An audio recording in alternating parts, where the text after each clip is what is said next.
करोड़ से 139 करोड़ तक पहुंचे कौसा मनपा अस्पताल के बजट पर। हाईकोर्ट के आदेश के बाद क्या कहा आरटीआई एक्टिविस्ट हनीफ कामदार ने, सुनिए।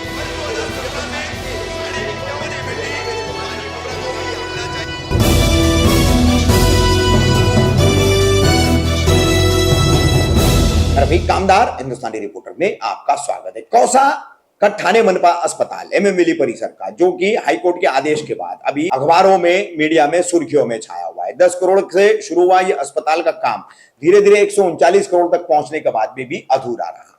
लोगों की सेवा में अभी भी यह अस्पताल शुरू नहीं है।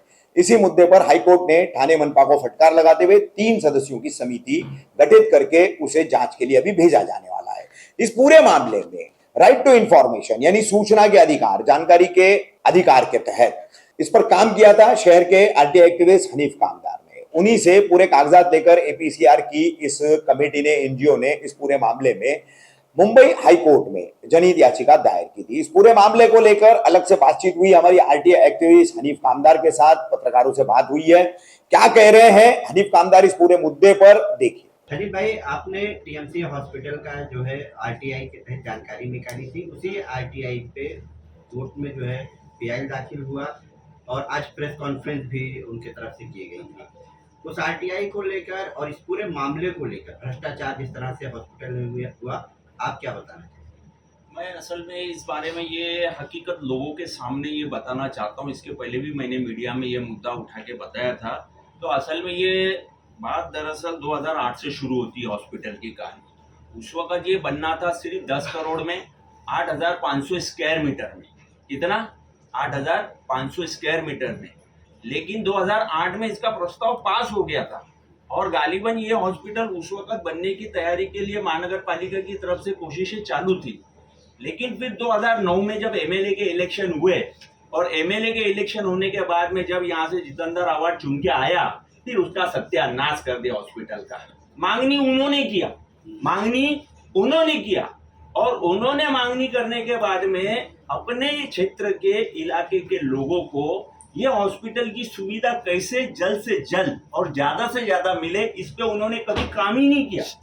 ये मुंब्रा वालों के लिए सबसे बड़ा मतलब एक सदमा है, दुख भरी बात है ये। अरे भाई, कैसे खेल किया गया ये, इसके बारे में? इसमें असल में बात क्या है, देखो 2008 के प्रस्ताव को लेके इसके ऊपर फिर बाद में इसका बजट बढ़ाता गया।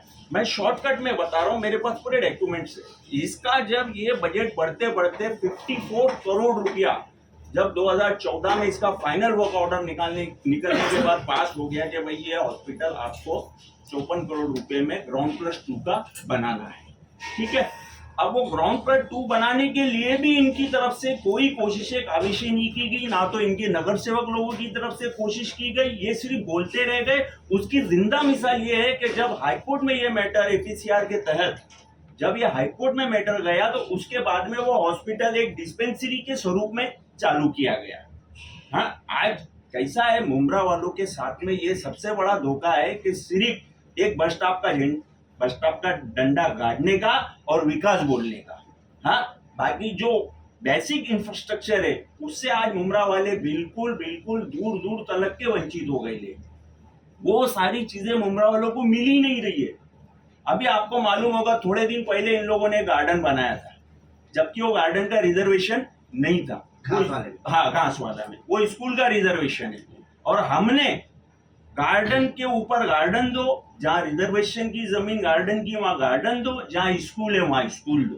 तो ये नगर सेवक और ये एमएलए इन्होंने अपनी तिजोरियां भरने का काम किया, लेकिन मुंब्रा वालों के लिए कभी भी सोई सुविधा के लिए जो चीज मिलना चाहिए उसके ऊपर काम नहीं किया।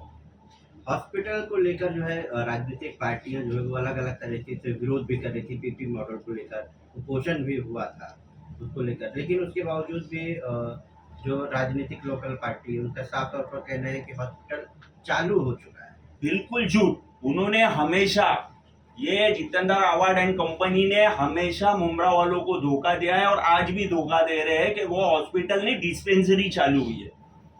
एक छोटी सी डिस्पेंसरी मुंब्रा में जो कोलीवाड़ा में थी वो बंद करके इधर चालू की गई। हॉस्पिटल का माने क्या होता है, पूरे इक्विपमेंट के साथ में, पूरी सुविधा के साथ में लोगों को वहाँ पे लाभ मिलना चाहिए। वहाँ तो कोई चीज की भी सुविधा नहीं है भाई, जिस Yes. तरीके से डॉक्टर्स हो गए, बिल्कुल। उसकी वजह से 2 मासूम बच्चों की जान भी चली गई मेट्रिक होम में। एग्जैक्टली आज देखो एक खातून वहाँ पे है, अनिल भाई, आपने कुछ ऐसा कुछ वहाँ से जानकारी निकाली आरटीआई के तहत, क्या कितने डॉक्टर अभी वहाँ पर है, कितने नर्स है, वहाँ जो लोग काम कर रहे हैं, क्या वाकई में उन्हें वहाँ काम करने लायक वो है या नहीं है? क्या वो डॉक्टर के सर्टिफिकेट वगैरह है सर, देखो डिग्री है वहाँ पे उनके बहुत पास? से लोग ऐसे हैं जो काम करने के लायक नहीं है, पहली बात। दूसरी बात, जो असल मुद्दा है, एक हॉस्पिटल चालू होने के बाद में जो डिग्री वाले डॉक्टर होते हैं, जो वाकई जो उनको माना जाता है, तो वो हिसाब से वहाँ पे कोई काम नहीं होता है, ना हो रहा है।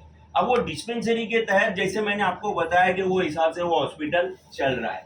अब करोड़ों रुपया खर्चा करके अगर डिस्पेंसरी ही हमको देना है, तो ये तो हमारे साथ में नाइंसाफी है। फिर मुमरा वालों को इंसाफ कब मिलेगा?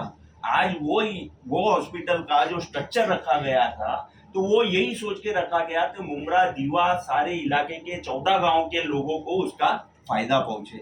अब वहां तो खुद मुमरा वालों को फायदा नहीं पहुंच रहा है।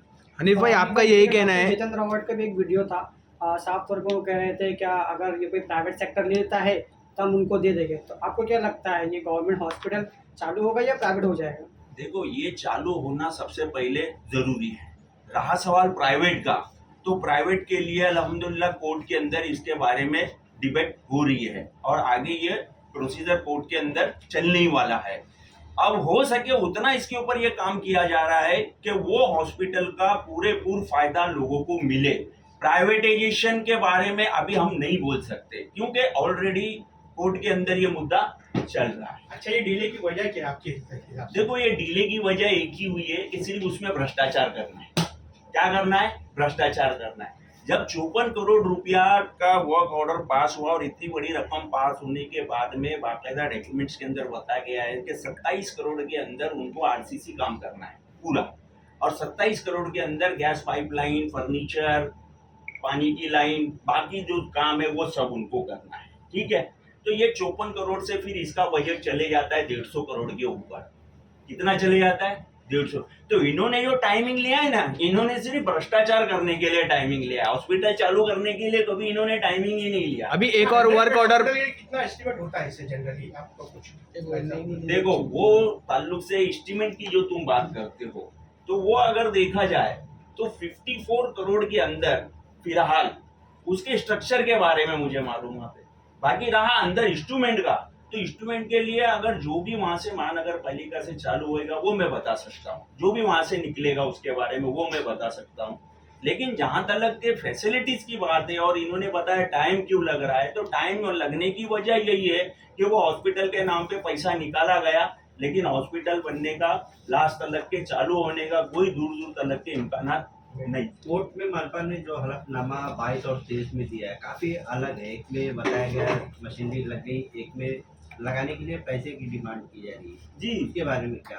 उसके बारे में देखो, पहली बात तो कोर्ट ने उनके जो एफिडेविट दाखिल किए हैं उसके ऊपर खुद कोर्ट ने सवाल खड़े किए। कोर्ट ने उनके एफिडेविट को माना ही नहीं है। अगर उनके एफिडेविट में कोई भी बात सच्ची होती तो कोर्ट उसके ऊपर इंक्वायरी नहीं बिठाता। कोर्ट ने जो है उसके ऊपर इंक्वायरी इसीलिए बिठाया है कि बाबा इधर क्या हकीकत है उसके लिए हम ऑर्डर करते हैं, और उसकी सारी इंक्वायरी के तहत हमारे को 8 नवंबर तक पूरा एफिडेविट के साथ में आप मालूमात फराहम करो। हनीफ भाई, कब तक मुमरा वासियों को लॉलीपॉप और आश्वासन ही दिया जाएगा? जब तक के ये जितेंद्र अवार्ड एंड कंपनी जो है ना, तब तक के लॉलीपॉप ही मिलने वाला है। बस का एक बस स्टॉप का खंबा गाड़ेंगे और बोलेंगे विकास कर दिया हमने। हकीकत में जो विकास होना चाहिए वो भ्रष्टाचार का विकास हो रहा है। हम भ्रष्टाचार का तो विकास हो ही रहा है ना। इन्होंने आज तक के अपनी तिजोरियां भरने का काम किए। लोगों का आज देखो, मेन रास्ता आज अधूरा पड़ा हुआ है, उसका काम पूरा नहीं हुआ।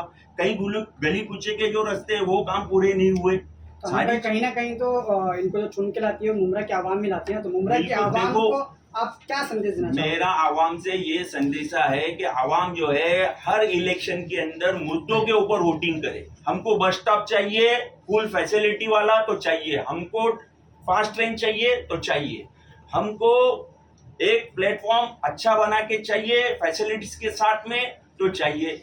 सारी फैसिलिटीज के ऊपर, मुद्दों के ऊपर यहाँ की जनता को जो है वो मैं गुजारिश करता हूँ कि उनको आने वाले इलेक्शन के अंदर वोटिंग करना चाहिए। और मैं यहाँ तक कहता हूँ कि जनता खुद इलेक्शन अपने हाथ में ले कि किसको चुन के देना है और किसको नहीं देना है। उनके सामने आज पूरे 14 साल का पूरा आज जनता के सामने ज्यादातर बातें आ चुकी है, सिवाय नुकसान के अलावा जनता को कुछ नहीं मिला है।